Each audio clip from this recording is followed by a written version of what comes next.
Major general আকবর সাহেব আসছেন, সাথে এখানে 7 জন অফিসার আছে, অবসরপ্রাপ্ত অফিসার।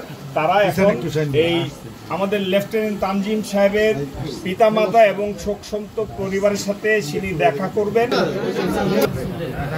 ওই সাইডে তানজিমের বোন। তবে সবচেয়ে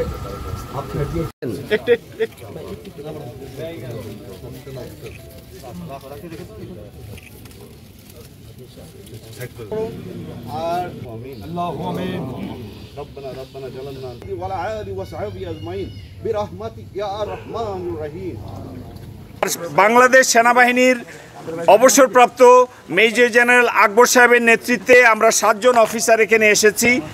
আমরা এসেছি আমাদের বিএনপির ভারপ্রাপ্ত চেয়ারম্যান জনাব তারেক রহমানের পক্ষে এবং বাংলাদেশ সেনাবাহিনীর অবসরপ্রাপ্ত 4000 4500 অফিসারের পক্ষে এবং লাখো লাখো সৈনিকের পক্ষে এবং বাংলাদেশের সাধারণ মানুষের পক্ষে আজকে শোক পালন করার জন্য এখানে এসেছি।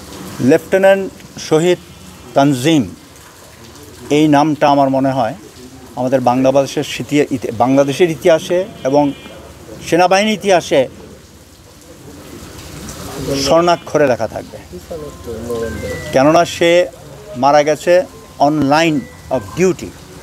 তবে এই পরিস্থিতি একটাই আমাদেরকে স্মরণ করিয়ে দেয় যে আমাদের দেশে এখনও অনেক অরাজকতা বিস্তার করছে। বিগত 15 বছরের দুঃশাসনে ফল হচ্ছে এই আমাদের বর্তমান পরিস্থিতি। আমাদের এই অন্তর্বর্তীকালীন যে সরকার দ্বিতীয় বিপ্লব, দ্বিতীয় স্বাধীনতা পরে এসছে, একে কোনো মতে ফেল করা যাবে। আমি ব্যক্তিগতভাবে মনে করি যদি সেনাবাহিনীকে আমরা ডিপলিটিসাইজ করতে পারি এবং আমরা ইলেকশন কমিশনকে যদি স্বাধীন করতে পারি অ্যান্ড ট্রান্সপারেন্ট করতে পারি, এই দেশে কোনো সময় আর ফ্যাসিস্ট সরকার আর জন্ম নেবে না। ডক্টর ইউনূসের নেতৃত্বে আপনারা কালকে দেখেছেন জাতিসংঘে উনি কয়েকটা দিনের জন্য গেছেন, উনি কীভাবে বিভিন্ন দেশের রাষ্ট্রপ্রধানরা ওনার সাথে দেখা করার জন্য উঠে পড়ে লেগেছেন।